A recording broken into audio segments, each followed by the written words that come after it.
So once again, thank you for joining us this evening. We've got two lovely members of our team who are eager to answer all of your questions. We've got Sarah Coulter from the admissions team and Maria Patterson joining us from the Ontario team.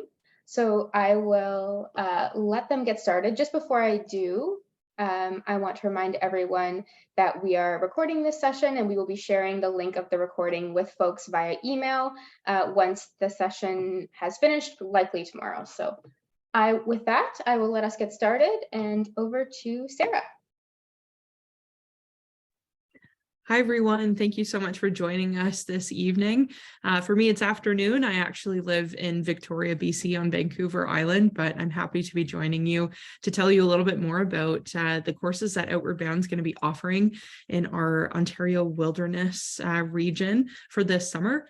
I've been with Outward Bound for about 2 years now, and I've been working as an admissions coordinator. So I essentially help everybody get signed up for courses, get all their paperwork filled out, answer questions about funding, and kind of do all the things on the back end. But I also do some work in the field as a course director, supporting our instructors and our students as they head out onto the course on the West Coast.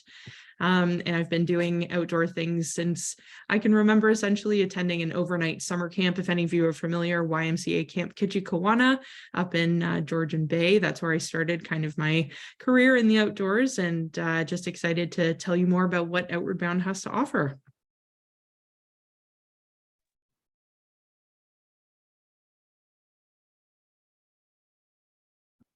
Hi, everyone. My name is Maria Patterson, and I'm the Wilderness Program Manager at our northern base up in Minden, Ontario. And that's where I'm calling you from the lovely region of Haliburton County.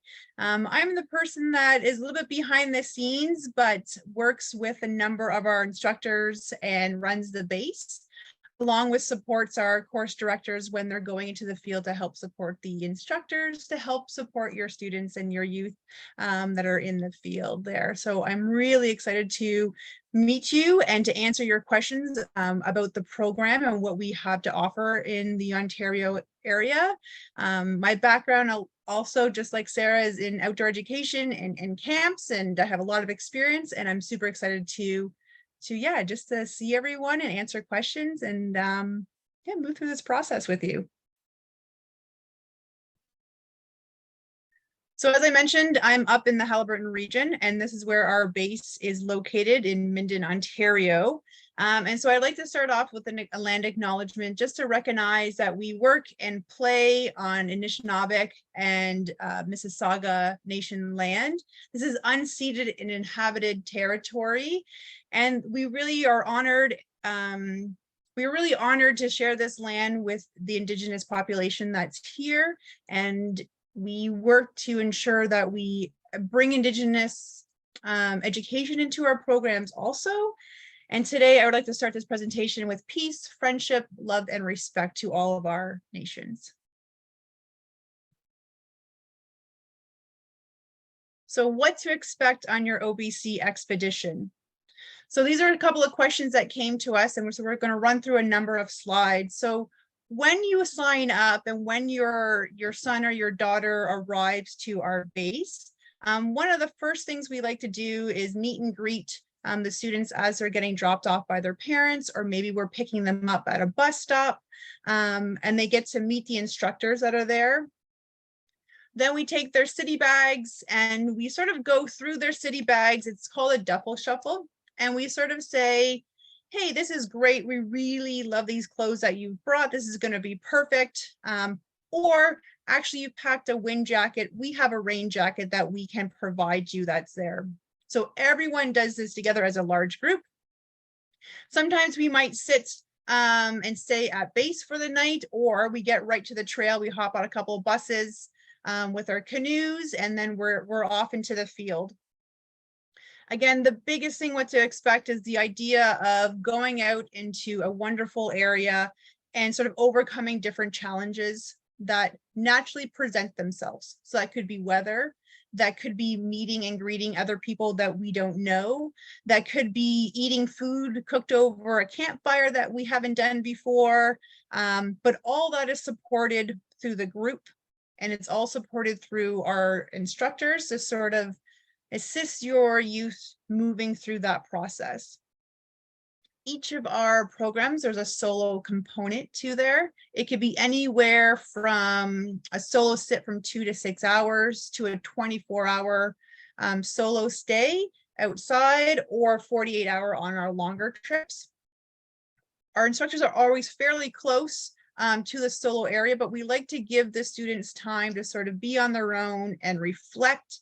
Again, as it's mentioned, it's not a survival challenge there. They have all the same supports that they'll have for the whole trip close by, but it's a time for them to really look at, you know, their inner selves and sort of just reconnect. And sometimes it's nice just to step away from the group as tensions might be rising, or they're going through some challenging time, and so they can just reconnect with themselves.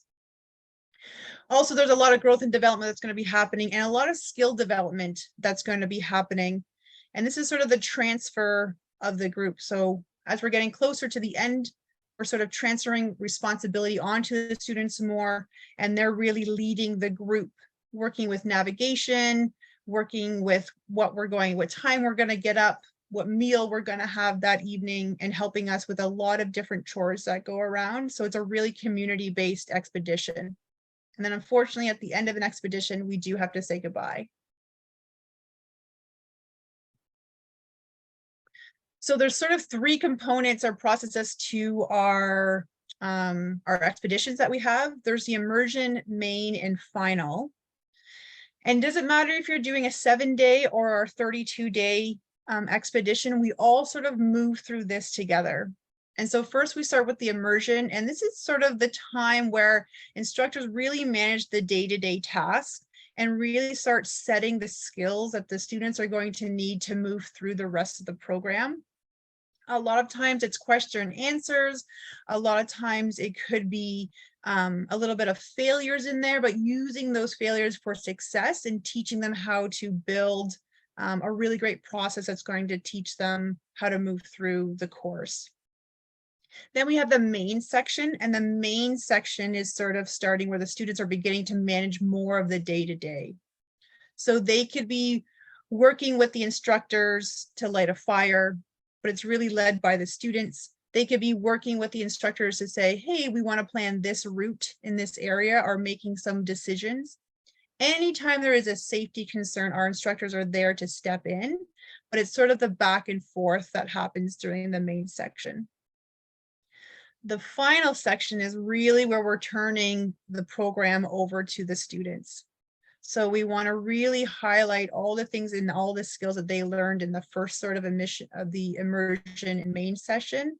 And then we really want to focus on their self-resilience and seeing how they can work through problems as a team, knowing that within the group, the answer is probably already within the group. Maybe the one student who is the leader of the day might not have the answer, but they have the resources to go back to the group and say, hey, I'm struggling with this, or what do you think is going on, and how can we as a group move through the final section?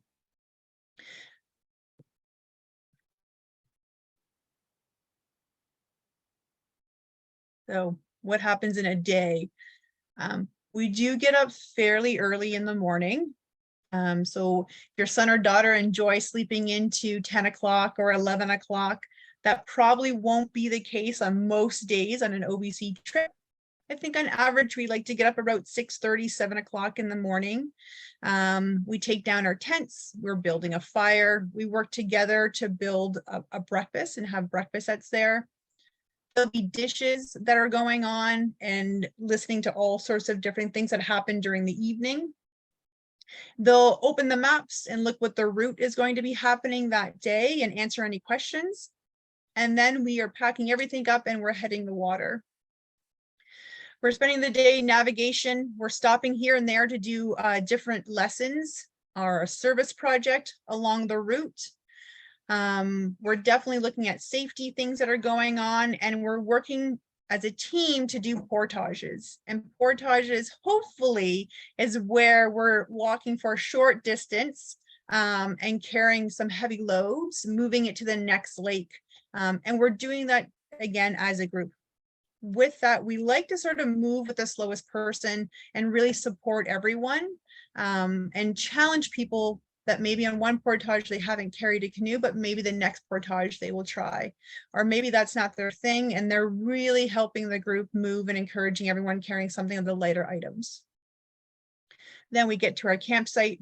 Again, it's resetting up all of our camp again, pitching our tents, finding out who's making dinner that night, who's on dishes, who's collecting firewood, who's chopping up the firewood, who's going to be leading an evening meeting when we review the day. And again, all of this is being supported by our instructors.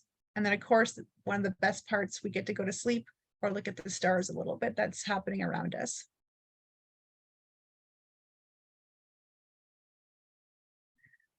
What do I need to bring on my course? Admissions will be sending you, if you've signed up for one of our courses already, a great list of a packing list that's there. Now, if your son or daughter or your youth doesn't have the items that are on the packing list, there's no worry. Just letting admissions know beforehand, we actually can outfit a child from top to bottom with all the gear. Majority of the time, we ask you to bring your own personal gear that's there, but we will supply all the group gear. So we will supply tents and sleeping bags, and we will supply all the cooking stuff or the safety gear that's going on there. But if your youth really loves their one sleeping bag that they got, we ask them just bring it. If they want to bring their own tent for a little bit, just bring it. And then our instructors will sort of look through the gear that they have brought, and then we can work with the student to determine if that's the best thing to pack into the field. We do have limited space. Each student is given a barrel. You can see the barrel in the picture that's hosted there. And so we do want to make sure that we're not bringing a bunch of extra items that are there. One of the items that we do ask that we don't bring into the field is technology. So that would live in your city bag left at base camp. We would lock up all that sort of stuff that's not going into the field. And then when your youth comes out of the field, we would provide that stuff back there.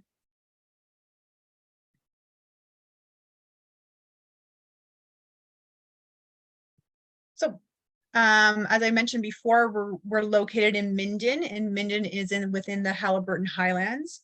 And we are out of a camp called Camp Canark, or Canark Outdoor Education Center. And so this is a couple hours from Toronto, about 2.5, 3 hours. And then what would happen, we would have a planned drop-off time. Typically the drop-off time is 11 a.m. in the morning. We would meet and greet your student and yourself. You can ask any last minute questions, take a last minute picture, meet the instructors and meet the CD that's working with your group. And then pickup time from the same location is around 2 p.m. And then hopefully by that time, it's still a great time to sort of meet people, big hugs, sometimes tears when people are saying goodbye, and then you'll be heading out. The other option, we do have a bus terminal that's in Bracebridge. And this can be pre-set up beforehand and letting admissions know that your child would be getting picked up in Bracebridge.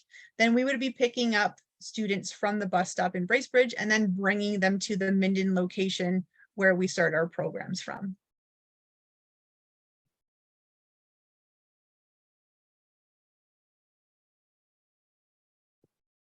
All of our instructors on the course have all completed Wilderness First Responder course, which is an 80-hour certificate. All of our instructors have Bronze Cross. Some of them also have NLS, which is National Lifeguarding Society. All of our instructors attain an annual 10-day staff training, which ours will be happening at the end of May. A number of our instructors have also graduated from our Outward Bound Training Academy, where we really focused on mental health first aid, trauma-informed care, Indigenous studies, and a number of other sort of our more softer skills. And a lot of our instructors come to us with already a lot of technical skills. So some of them have been spending multiple years paddling flat water or whitewater. If you are on a whitewater course, all of our instructors will have swiftwater rescue technician. And we always carry 2 types of communication devices. One is an inReach and one is a satellite phone. And they are in constant contact, checking in with us every evening through the inReach, which is like a text message.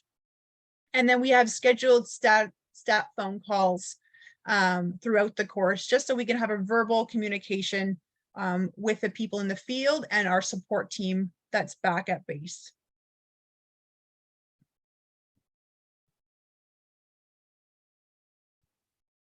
Awesome. Thank you, Maria, for all of that information. I'm going to be talking a little bit more just generally about the Outward Bound programs, some of the course offerings that we have, and also just thinking about, is this program right for my youth right now? So this slide goes into a little bit about what kind of youth we are hoping to serve at Outward Bound. So we're mainly looking for 3 things when we're looking for youth to sign up. The first one, and honestly, the most important one, is that they are motivated. They want to come on this course. They want to get something out of this experience. We find that if parents are signing up their youth for this course and their youth doesn't want to come, they're not super motivated, they really won't get out of it what we want them to on the course. And it can even lead to some things like being able or having to go home early, being sent home. And that is not what you want. That's not what we want. And that's definitely not what your youth wants. So first and foremost, you need to make the decision, is this something that my youth wants to do and they're motivated to try? It also means that if things get a little bit difficult in the field, if they're up against some challenges, that it'll be easier for them to overcome those challenges and boost their confidence even more when that happens. The second thing that we're looking for is that your youth also has a solid understanding of, the challenges that they may face, whether that be mental health challenges or physical health challenges in the field, and that they have the coping strategies already in place to be able to overcome those challenges. So for example, on the right side of the slide, you'll see a bit of an example of someone asking about their youth that has social anxiety. And the one clarification that we like to make is that we are not a wilderness therapy program. So our instructors are wonderful, amazing, highly qualified and educated people. The one thing they are not, though, is therapists. And so we want the youth that come on our courses to have an understanding of any kind of challenges they may come up against when in the face of stress and maybe some unfamiliar things that happen. But they have some coping strategies in place that are appropriate for the field. So for example, scrolling on TikTok, not super appropriate for the field, still a great coping strategy, but maybe not when we're in the wilderness with no signal. And that they know how to get through times of stress with some support from our wonderful instructors and the friends that they make on the group as well. And the third thing is that we're hoping that these youth are, a little bit active regularly. We're not talking, elite level athlete, Olympian, that kind of thing. It's definitely not what we're talking about. It's more so they'd be comfortable being on their feet for a majority of the day, being active. Like Maria said, they get up pretty early, and at nighttime, we're going and we're sitting, having an evening meal, probably around 6 p.m., 7 p.m. We take plenty of breaks throughout the day, and we encourage our students to listen to their bodies and advocate for themselves if they need to. But just being a little bit active in their day-to-day life, maybe doing some organized sports or getting out on walks with the family is something that we're looking for as well. All right, the next thing I'd like to talk a little bit more about is the kinds of funding that Outward Bound offers to our students. So we kind of have 3 different streams of funding available. The first one is called our Youth Access Fund. And this fund is for students that are looking to get their course costs subsidized based on their family income eligibility. And so this one is strictly based on household income. However, we do take into account other situations that would affect your financial income. So things like health challenges, family circumstances, all of that kind of thing. But you can learn more about this on our website at the link that's provided in the presentation. One thing to note is that we have had an overwhelming amount of applications for this fund, so we are currently taking a wait list for this right now. But I would still encourage you to look into it and apply to the wait list if this is something that you're looking to apply for. The next stream of funding that we offer is a BIPOC Youth Leader Scholarship that's eligible for any youth who self-identify as Black, Indigenous, or a person of color, and you're looking to get some leadership experience or demonstrate some leadership for either university or just your personal development. So this is a full scholarship. All of your course fees will be covered with this scholarship. And the last stream of funding we have is a full scholarship for youth that have parents or guardians who are or have been serving in the Canadian Forces. So again, this is a coverage of all of your course fees. All of this funding, I should add, does not include travel costs. It is your responsibility to get travel to and from the course start location. However, your course fees would be covered under these scholarships.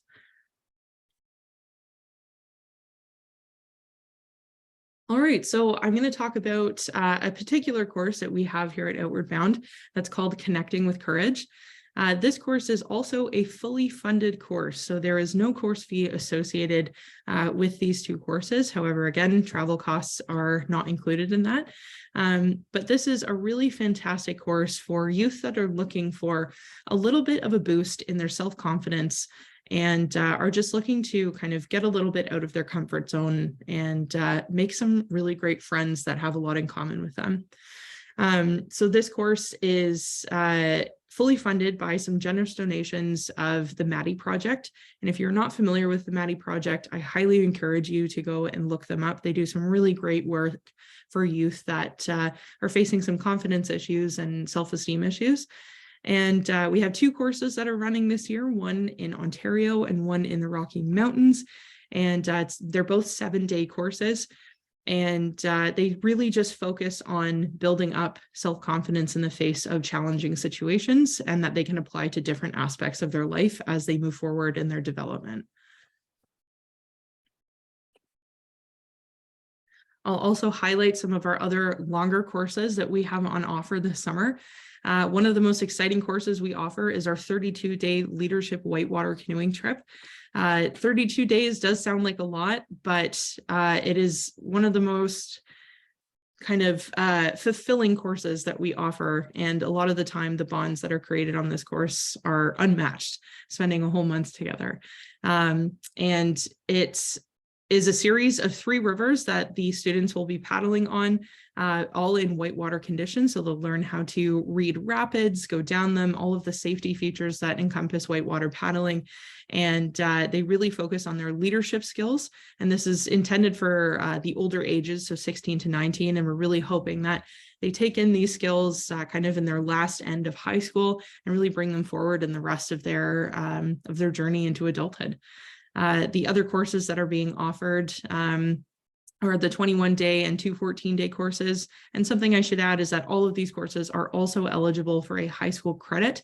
And it's a really fun way to get a credit. So I highly encourage you to look into these courses and signing up for the high school credit as well.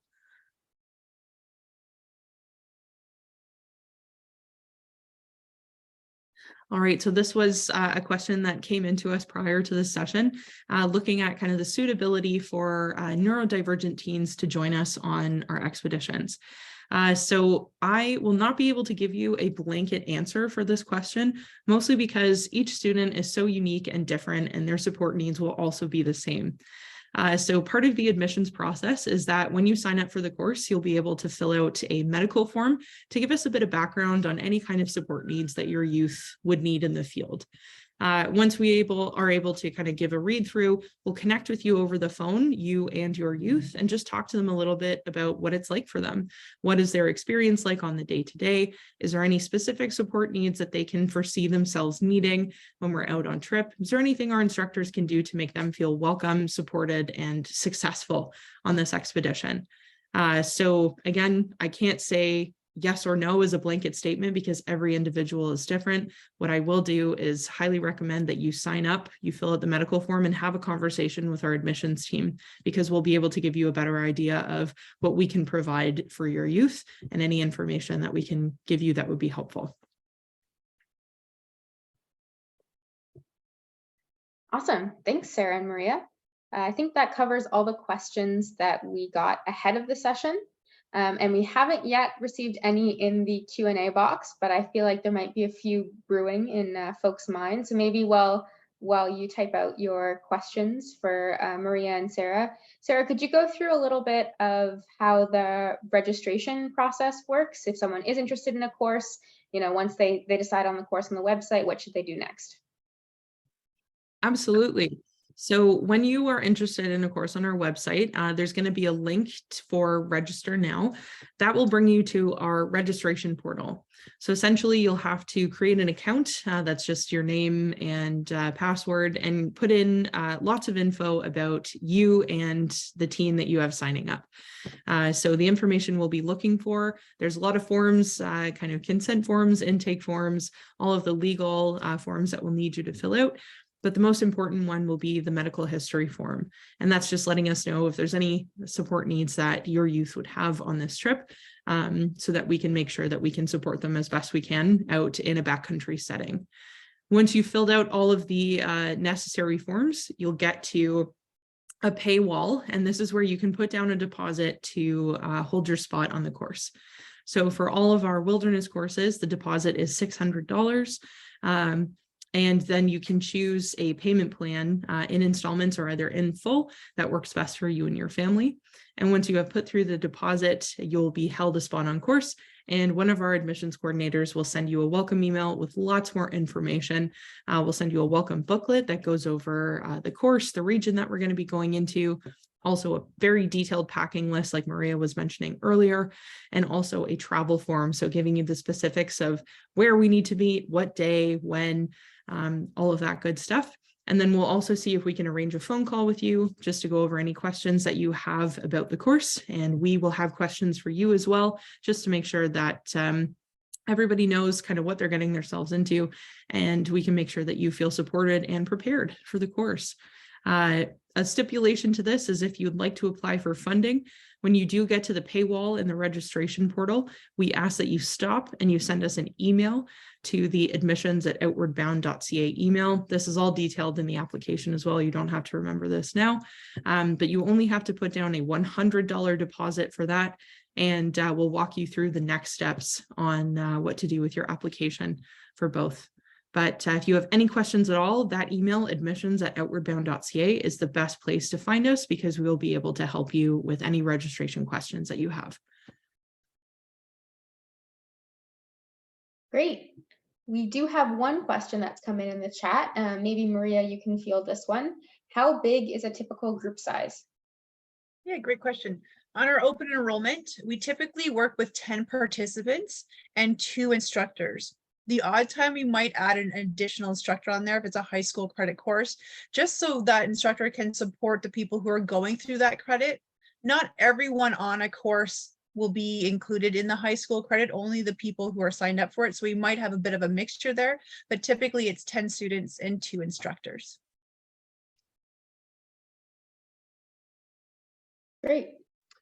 I don't see any other questions that are coming through at the moment. If you do have one that's kind of percolating in your brain and you want to get it in there, I'll give you a few moments to type that in quickly. But in the meantime, I'll just remind folks that you will be getting a recording of this presentation in your inbox tomorrow. And then also there'll be additional information in that email on how you can contact us if you do have any follow-up questions. I'm sure our admissions team and program teams will be happy to take any additional questions that you think of. There was another question that just came in that are, what are the dates of the course? The dates of our courses vary based on which course you're interested in, but all of our summer courses are in July and August. We don't have any that start in June or that go into September. And we have different course lengths, as Maria was mentioning, some 7 days, 14 days, 21 days, and 32 days in Ontario. So yeah, it varies quite a bit. We do have another question that's just come in as well. What do you think is the biggest benefit that kids get from the program? And I'll leave that to whichever one of you wants to answer, or maybe both. I'll jump in the beginning there and just say my experience, and maybe Sarah, you can share what you have heard as being a CD in the field. One of the things that I've always really enjoyed is I get to sometimes pick up the students from the bus and I get to drop them off at the bus. And the story that they don't always say when they're coming in the truck with us, going to base, is they're very quiet and they're nervous and they're sort of sussing out the other participants. And when they're actually heading back into the truck and heading back to the bus, going to Bracebridge, it's all chats. Everyone is smiling. They're saying what a great time they had. They didn't think that they would make these really great connections that are going there. And this was the most recent one was our 7-day March break trip. So just 7 days that they didn't have a phone in their face. And it was 7 days that they could focus on just the people that were in their group. And this group was already planning to make sure that they're getting together in the summer again to go to Canada's Wonderland. So I think a lot of times for me, what I would say is the connections that they have made with other individuals that they were super nervous about in the beginning. And also the confidence that they have that they can do something, and that struggle is okay to have struggle because the support system is going to be there. So I think just building up that resilience and the overall connections, and it could be a connection with just one other person. It doesn't have to be with the whole group, but that one other connection that they have made might last a lifetime. Sarah, what do you think? I've definitely heard similar things from parents. I typically don't have contact with the students necessarily after the course, but I do with lots of the parents after the fact. And one of the biggest things I hear actually is, you've sent me home a totally different kid. For context, we do send home the right children to the right homes, but a totally changed kid in the sense that they come, they're a little unsure of everything. Like Maria said, they're lacking a little bit of confidence, and they're not sure that they have what it takes to complete a challenge like this.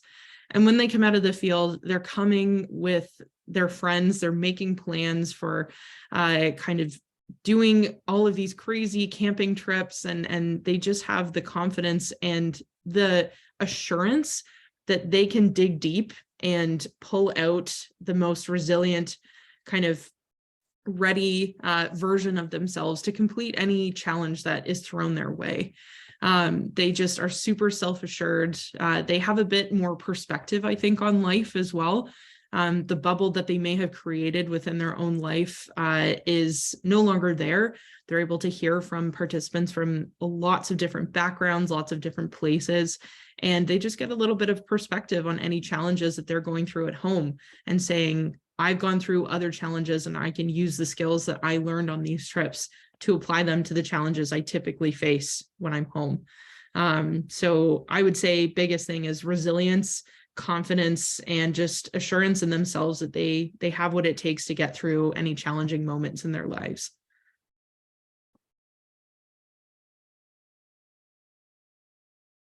Thank you. Last chance for any last questions. But if not, thank you so much to Maria and Sarah for joining us today and giving us your unique perspectives from the admissions lens and from the Ontario program lens. We do have one more. This person would like to know, do participants usually attend the course with a friend, or is it individual?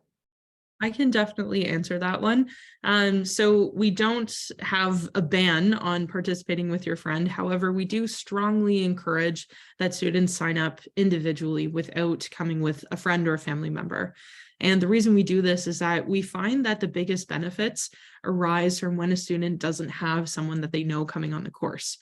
Part of the reason is that almost everybody comes on an individual level. So knowing that everyone that's coming into this situation is on the same level as them, nobody knows everyone, they don't have any prior connections, makes them feel a little bit more confident that they're not in it alone, if that makes sense. And we think that the youth kind of reap the biggest benefits when they're not coming with anybody that they know, because that is that extra level of challenge. They do have to push themselves out of their comfort zone, and they don't have someone to kind of fall back on to get back into familiar habits, but they come out of it with a bunch of new friends. And again, that newfound confidence that they can do hard things.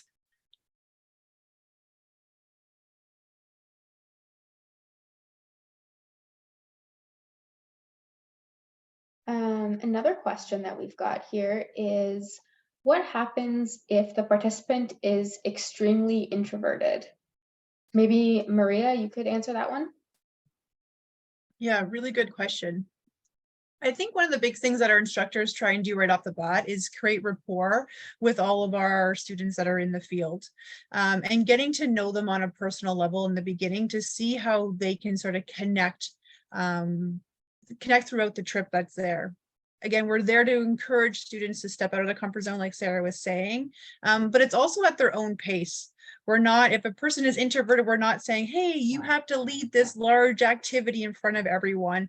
We sort of want to tap into what they feel comfortable in and sort of guide them to different areas where they can sort of work on that challenge. We'll encourage them to step up and to do different chores around camp, but say maybe, they're just really interested in just building the fire that's there. And so that can be done with maybe one other person that they're meeting there, or the instructor, and having some of that alone time together just to sort of create that bond that's there. But we really try to encourage students to step up and do different things.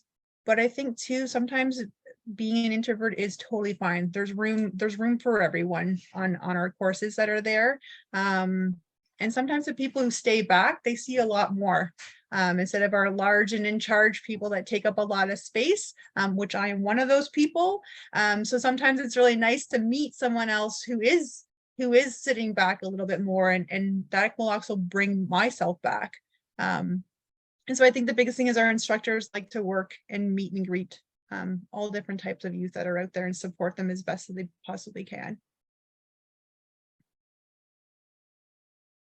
And they might break out of their shell too a little bit more in a different environment.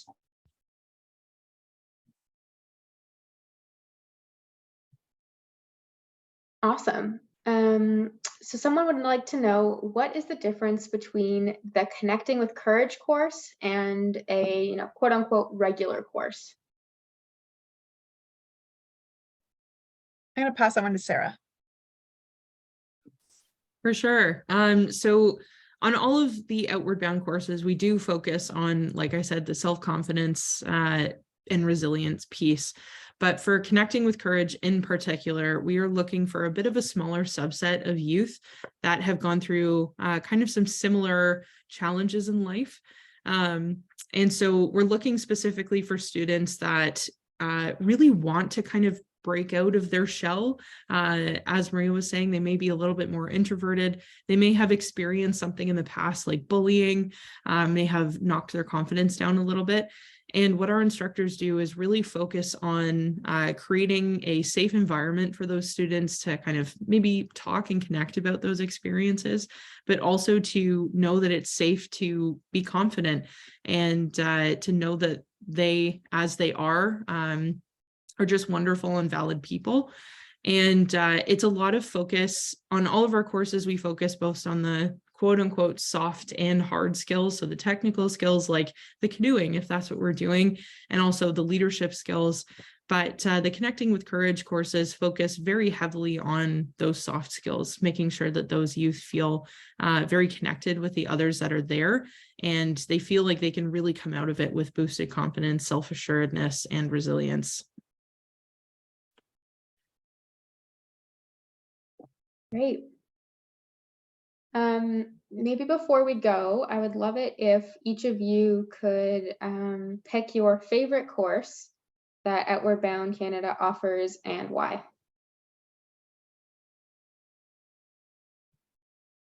I would say I'm pretty excited this year about our 32-day. We switched it up a little bit. And this year we're really focusing in on building skills and leadership development that's there. And so as Sarah mentioned, we are paddling 3 different types of whitewater. So the first 5 days we get to spend on site and really hone in on our skills and practice setting up camp and tearing down camp and start on flat water, start on our basic skills that are there. So maybe your student or your youth has never paddled before. And so this is a great program to sort of move through the transitions of let's paddle some flat water first.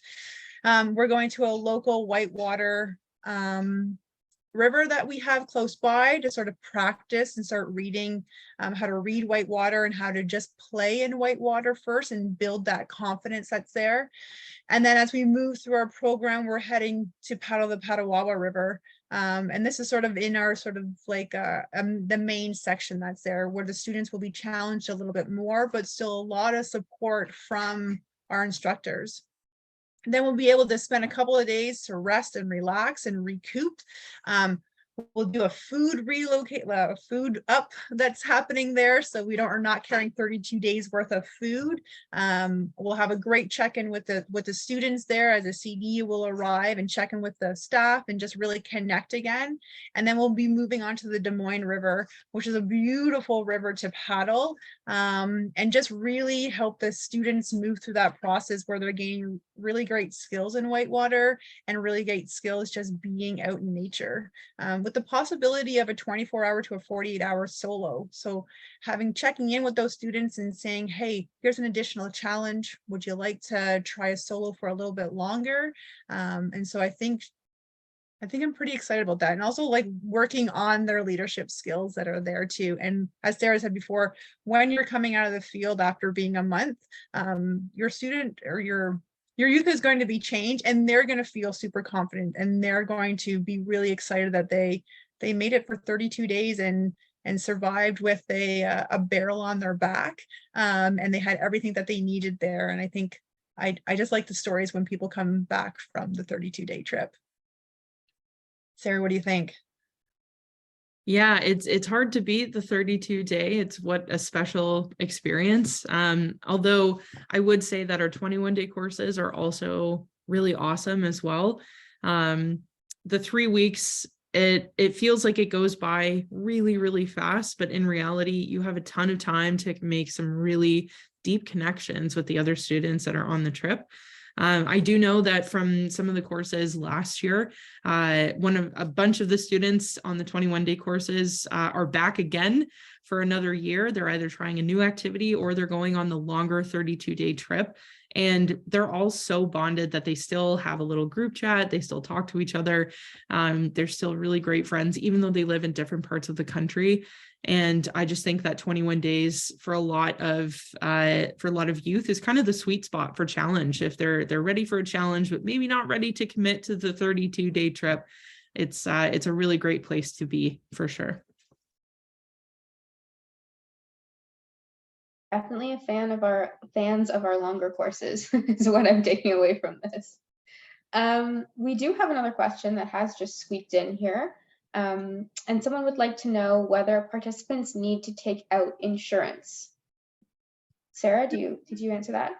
Totally, I can speak to that. So we do ask, it's not a requirement. However, we strongly advise everybody to book cancellation and travel insurance. The reason being that as much as we plan for everything and we do our best to make sure that everything goes to plan, sometimes things don't. And we want to make sure that you are covered in the event that something goes wrong. And when I say stuff like that, I'm mostly meaning if we're canoeing on the river and someone gets the flu or something like that, or they catch a cold that makes them want to go home, a few days before the end of the trip, that you will be able to be covered for any travel costs that's associated with going home early and to recoup any of the course fees as well. So again, it's not a requirement. However, we do strongly recommend it just to make sure that you are covered in the event that your youth has to go home early. Great. Well, if there are any more questions that we haven't got to in this session, or that you think of over the course of the evening, as I mentioned earlier, we will have an email that will go out tomorrow with all the ways that you can contact us to get your questions answered. Thank you so much for joining us this evening.